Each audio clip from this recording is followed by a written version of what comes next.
I don't know about you, but I'm a little bit of a Harry Potter fan. Okay, a big Harry Potter fan. And that is why I'm going to show you how to make your very own Harry Potter wand.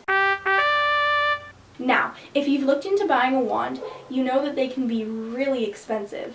And that's why this is so perfect. You can do it at home with a 3/8 inch wooden dowel, something sharp to cut it with. I like to use garden clippers, a hot glue gun, any size will work, some paintbrushes, some Mod Podge, and the paint of your choice. There are so many different types of wood, so you can choose the color that you think suits you best. You can also use beads, wire, plastic toys, gems, rocks, and any other crafty items that will make your wand even more personalized. Now that we have all of our supplies, let's get started. You want to start by trimming your wooden dowel to the right length. Put your hand on the wooden dowel and check how big you want your handle to be. And then just estimate how long you want the end of the wand to come to. I like to start with approximately 15 inches because that gives you the right amount of space for a handle and shaving some off so that the wand can come to a point at the end. So I'm going to take these clippers and cut it off. And that's the start of your wand. Now that you've cut your wand down to size, you can shave off some of the front of your wand so it comes to somewhat of a point.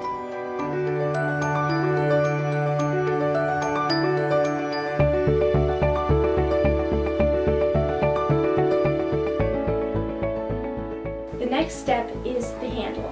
Now this is where you can get really creative. There are about a million different ways you can do handles, but for this part, I'm just going to show you how to make a very specific type of handle. At the end of the video, I'll give you a bunch more examples of different handles I've done in the past. I'm going to do a somewhat simplistic wand handle. So I found these really cool wooden spheres at Michael's. I'm sure you can find them at any craft store, but they're just so perfect because they fit right on the end of the wand, like that. To make sure it stays, I'm just going to put a little bit of glue inside, not too much or it will spill out, and then you're just going to stick it right on the end. And for the decorations and kind of the handle too, I am using this garden wire. It's for holding little plants up. I'm just going to wrap it like this all the way down the wand. It's going to give it a really cool design. Just wrap it really tight, and I'm just going to adjust it. Add some glue right here at the top to make sure it stays in place. It will fall and wrap around in a circle if you continue to turn it. Okay, let's let it dry. I'm just going to use my hand to estimate about how long I want the handle part to be. Then put a hot glue ring at the end of the handle. Your handle should be 1 or 2 inches longer than your 4 knuckles. This will leave room for your thumb. I'm going to make this little design that marks the end of the handle completely out of glue. You can start by adding a layer of glue and then use the hot part of the glue gun to smooth it out. Repeat this process until you have the correct size and shape.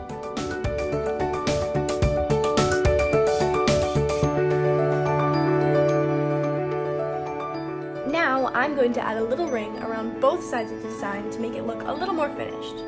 Then I'm going to spin the wand to make sure it dries more evenly.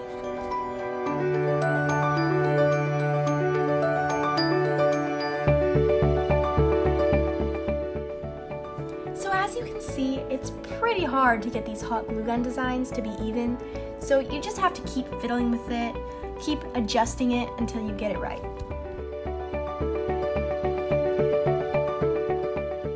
Now we need to make sure this wire stays securely on the end. So I'm going to make sure it's really tight by sliding my hand slowly across while spinning the wand. Then you just put a little dot of glue right on the end and hold it really tightly until it dries. Once the glue has mostly dried, start taking the tip of the hot glue gun and just blend it in. You want to make sure that the layer of glue is really thin, because if you have a thick layer on the end of the wand, once you paint over it, you're going to see it. The next step is decorating your wand. Now, I already kind of did some decorating with this wire, but I had to do it before the handle. Now, you don't have to do any other decorations if you don't want to, but I'm going to do a few beads around here and just add a little bit more decoration to it. For the decorations, I'm going to use an assortment of teeny tiny rocks and beads, and I'm going to put them all around here and make a really cool design. So I'm going to start with the darker beads first, and then I'll move on to the white and yellow beads. Finally, on top, I'm going to finish off with these tiny little blue beads. Right now, I'm just scraping away all of the extra glue because if you can't see it, it looks way more polished and professional.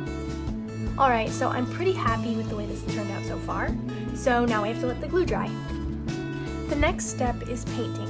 Make sure that the glue on your wand dries completely before you start this step. It's so fun to see what your wand looks like once you get all of the paint on. There are so many different colors of wood, so you could color your wand whatever color you want, but I'm going to go with a standard dark brown. And that looks like a pretty good color, so time to start painting.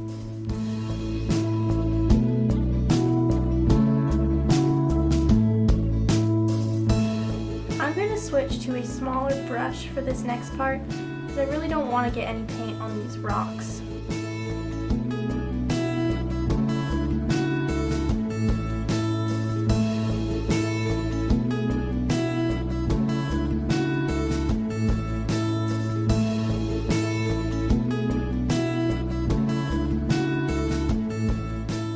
And now for the last step, Mod Podge.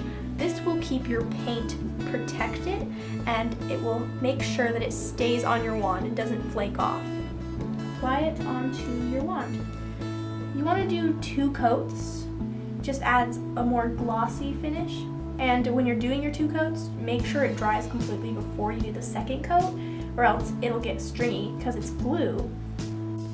And here it is.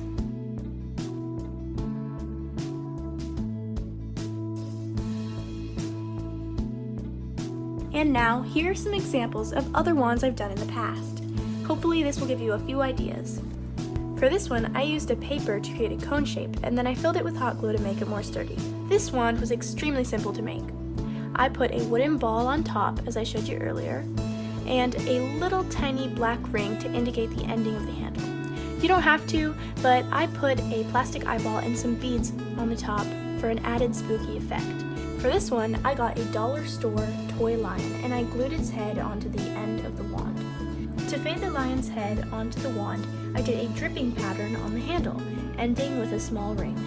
This skeleton wand was made from a dollar store Halloween decoration. I simply stuck the dowel through the hip bone and the rib cage and I glued the head on top. For extra decoration, I added a green rock. For this wand, I used yet another wooden ball. I then glued 2 identical necklace charms on top. For the handle, I added a bunch of glue and then I used the tip of the glue gun and I moved it down the wand slowly, pushing the glue into a swirly pattern. And that's it. I honestly think that these ones are just as cool as the ones you can buy at the store, if not better. They're way cheaper and they're 100% custom to you. I really hope that this helped you get the wheels turning and it helped you come up with your dream wand. Just as a side note, I made a wand stand to display my wands in my room. So if you think this is fun and you really want to make one, but you don't think you're ever going to use it, you can make a really cool decoration for your wall.